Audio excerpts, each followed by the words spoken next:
అందుకే కదా సారీ చెప్పాను సార్. మళ్ళీ అదే ఇది నన్ను అడిగితే పర్లేదు, రేపు ఇంకో హీరోయిన్ అడిగితే ఆయన కూడా ఇదే చెబుతాడు, సారీ చెప్పాడు కదా, ఇంకో దాన్ని కాకుండా ఏదైనా అడుగుదాం అని అంటారు. సార్ మీరు ఏదో ఏదన్నా ఇష్యూ వచ్చినప్పుడు ఎవరన్నా ఏదన్నా మాట్లాడితే దొరుకుతాడు, బలి చేసేద్దాం అని ఒక బ్యాచ్ ఇప్పుడు చాలా ఎక్కువ మంది ఉన్నారు. సో అలాంటి బ్యాచ్కి మీరు అంటే మిమ్మల్ని కూడా దొరకపుచ్చుకుందాం అనుకున్నారు. సో దొరికేసాను తప్పే ఉంది. నేను బాధపడింది ఒక్కటే, ఈ పిల్లలందరూ నాకు తెలిసిన వాళ్ళే కదా, ఒక మాట నన్ను అడుగుంటే, ఒక మాట ఇప్పుడు ఏదైతే ఈ ప్యానల్స్లో ఉన్న వాళ్ళందరూ కూడా ఒక మాట ఏంటన్నా అని అంటే, లేదమ్మా పొరపాటు జరిగింది అని ఆన్ ది స్పాట్లోనే వెళ్ళిపోయేది కదా. ఆ ఒక్క అవకాశం నాకు ఇచ్చుంటే బాగుండేదేమో. అది మళ్ళీ ఉమెన్ కమిషన్ దాకా వెళ్ళాల్సిన అవసరం వచ్చేది కాదేమో. డెఫినెట్గా ఉమెన్ కమిషన్ రియాక్ట్ అవుతుందండి.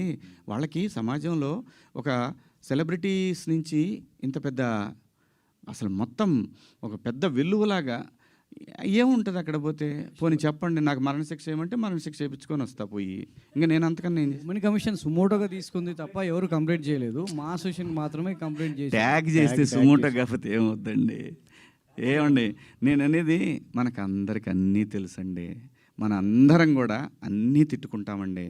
బయట బూతులు తిట్టుకుంటాం, కెమెరా ముందుకు వచ్చినప్పుడు పద్ధతిగా ఉండాలనుకుంటాం. ఆఫ్టర్ ఆల్ మనుషులు అండి మనం. ఏం లేదు ఇందులో తప్పేం లేదు. కామెంట్లు చూస్తుంటే ఎలాంటి బట్టలు వేసుకున్నా మహిళల పట్ల గౌరవంగా ఉండాలని బాయ్స్కి చెప్పమని చెప్పి మీతో చెప్పమంటున్నారు, ఏమంటారు మీరు దానికి? ఎలాంటి బట్టలు వేసుకున్నా గౌరవంగా ఉండాలి ఆడవాళ్ళతో అంటే చాలామంది నిన్న కామెంట్స్లో కొన్ని పదాలు వాడారమ్మా, నాకు ఆశ్చర్యం వేసింది ఆ పదాలు. ఎప్పుడన్నా సాయి పల్లవిని ఎవరన్నా టచ్ చేశారా? ఎప్పుడన్నా అనుష్కని ఎవరన్నా టచ్ చేశారా? ఎప్పుడన్నా సౌందర్య గారిని ఎవరన్నా టచ్ చేసిన సందర్భాలు విన్నామా? ఇలా చాలామంది లయాని ఎవరన్నా ఆమెను చూడగానే మా ఇంట్లో అమ్మాయి అని అంటారు. ఆవిడ మీరా జాస్మిన్ నిండుగా, మలయాళీస్ అందరు కూడా బయట నిండుగా శారీస్ కట్టుకొని వస్తారు.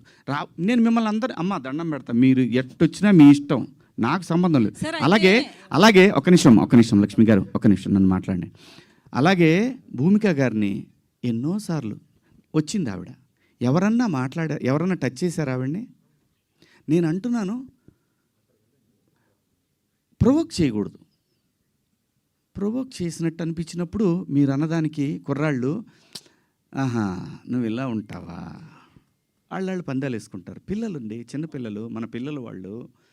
నేను అంటాను మనం ఎందుకు అవకాశం ఇవ్వాలి అనేది నా ఉద్దేశం తప్ప, మీ ఇష్టం అండి.